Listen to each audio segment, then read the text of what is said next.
Are you tired? Tired of getting up way too early with your puppy? It's one thing if it's a work day and you have to get up anyway, but on the weekend, don't you just want to sleep in? Now, I received this question here in my Facebook group. Krista posted, "This guy is almost perfect. Nash is a 4.5-month-old Cavapoo who loves to start his day at 4 a.m. Any advice on getting him to sleep in just a little bit longer?" Well, he looks pretty perfect to me, Krista, but I feel you. 4 a.m. is just a little too early to start any day. Now, we're going to tackle this question today and others that come up when new puppy parents are getting used to their new furry friend.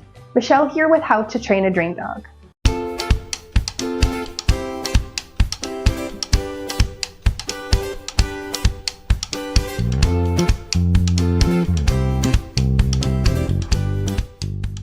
Now, today's video is all about the thing we love and need: sleep. Maybe you're wondering how to get your puppy to sleep longer. Maybe you can't even get your puppy to fall asleep, or maybe you wonder if you should be waking up a sleeping puppy. Well, you're in the right place. We've got all the deets on puppy sleeps. First, let's talk about how much sleep a puppy really needs. And the answer is as much as he wants. There's no magic number for the amount of sleep your puppy needs. It's going to depend on so much, like his age and his size, activity level, breed and genetics, and even the schedule he's currently on. Most puppies need about 18 to 20 hours of sleep. That might sound amazing, but it doesn't always happen when you want it to. Now, the best way to determine how much sleep your puppy needs is to keep a schedule and note things on it like potty breaks and naps and meals and activities, energy level, and behavior. You might have noticed a connection between an overtired puppy and those behaviors that are not so easy to tolerate. Now, the only way to know if you've hit the sweet spot, not too much sleep and not too little, is to watch the schedule. And once you've figured it out, keep watching, because as he grows, it's gonna shift just a little bit. Now, I have good news for you. As you spend more time together, you get to know that puppy better. Then you're gonna be able to know when he's had the right amount of sleep or when he needs more of it. Now, if you haven't seen this graphic yet here, it's a good indicator of how your puppy's battery or energy level correlates with his behavior. Go look for it in my Facebook group, Puppy Training with Michele Lennon. The link is below. Let's go back to Krista's question about Nash. How can we help Nash sleep longer? There are a number of things that could be going on. First, let's look at Nash's overall schedule. Is he napping a lot during the day? If he's getting a lot of sleep during the day, he's simply going to need less sleep at night. So Krista might want to adjust that last nap to be shorter or earlier in the day. Now, Nash might need more awake time before bed to build up that need for sleep. Next, I suggest you pay attention to what he's doing when he's awake. So watch the times when Nash has some energy and make sure that the wake window includes some exercise, and not just physical exercise either. Dogs need to use their brains and their bodies. So just like it's good for you to take a walk and do crossword puzzles, it's good for dogs to have a balance of both too. Now, puzzle toys, snuffle mats, or things with hidden treats, fillable toys, and even training games are all great ideas. Now, more ideas can be found in this video here, which is one of my favorites because Canine Enrichment is so important. So Krista is going to check Nash's daytime nap and the schedule and review what kinds of things he's doing when he's awake. But what else can she do? Next, I would look at his meal time. Many puppies this age have a hard time going for a long time without eating.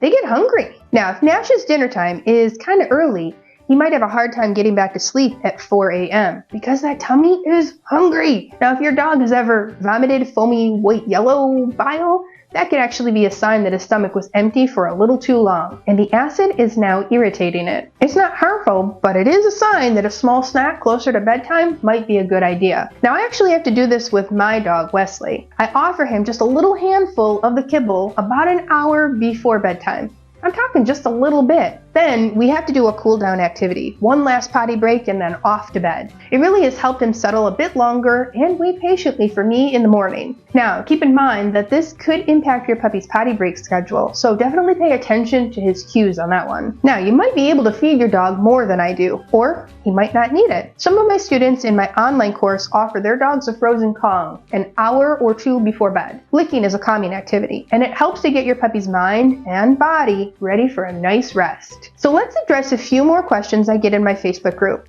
Some of them might help our friend Krista too. Is it okay if my puppy sleeps in his pen instead of his crate? This is a great question. Young puppies often fall asleep wherever they are. They can go from awake and playing to asleep in a quick second. The answer to this question is, it's not a great idea. If your puppy is young and he's still getting used to the crate, it's best to use all naps and nights to your advantage. Get him into the crate before he falls asleep by keeping track of the schedule and how long he's been awake. Now, all puppies have a wake window that are the length of time they can normally stay awake before they need a nap. Now, once you start to track those wake windows, you're going to notice if you're getting close to that nap time. Now, when the clock says it's almost time, get your puppy out for a potty break, then do a little cool down activity, and off he goes into the crate for a snooze. Now, if your puppy falls asleep outside of the crate, it's really best not to move him. Now, as I mentioned in this body handling video, it's not a good idea to move a puppy or any dog who is sleeping. You probably don't like to be disturbed when you're sleeping, and neither do they. Startling a dog who is sleeping could lead to a growl or even a bite. That's a good thing to remember if you have kids. Now, the very best scenario is watch the schedule, get the puppy into the crate while he's drowsy but still awake, and close it and cover it, and they're ready for a nap. Maybe your puppy's just having a hard time settling down. I've got you covered. I recently released this great video here, helping pups settle from high energy activity to low energy activity. This one includes sleeping. Now, in this video, I gave some specific tips on how to help your puppy transition to sleep, so I think that's where you should go next. Chewing and licking are also great calming activities. Or you might learn about puppy massage. I actually have a lesson about that one in my online course. So maybe you think Krista should get a comfy bed for Nash. Well, perhaps you think he's waking up because he's uncomfortable. Well, I don't think that's the case. Now, of course, comfy is a factor in helping puppies sleep well, but this is usually more about the size of the crate and making sure that it's not too small. Beds are actually not recommended in the crate until the dog is much older and has shown that he is not a chewer. Some dogs graduate to having a comfy bed around a year or so. Others have to wait a little bit longer, and some not at all. Now, my dog Pickles just got a bed in his crate, and he's 3 years old. The same goes for human beds. My dogs don't sleep with me, but I know plenty of people who don't mind it. That's your choice. But again, just wait until that dog is just a little bit older and can be trusted with the freedom and your expensive mattress. Now, another common sleep problem is puppy who struggles going back to bed in the middle of the night after a potty break. Now, I have a video all about that and what you can do about it. Check it out here.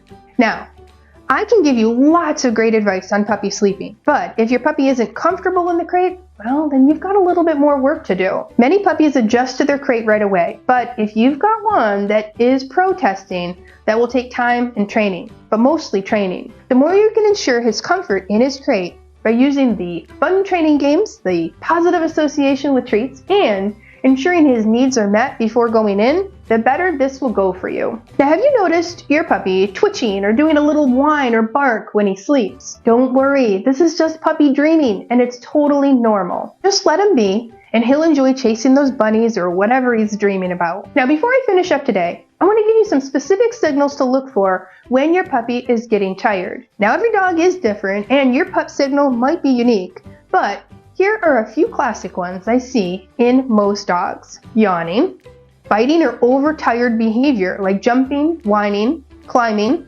clumsy behavior, looking around and circling. All right, be careful. This one could actually be a signal to go outside to go potty. And maybe it's digging if he's just trying to get comfy. Like I said, your dog might show different signs, but all you have to do is keep a log of his behaviors and activities, and you're going to start to notice patterns. Having a puppy is like learning a foreign language. It takes some detective work. Did you learn something new today?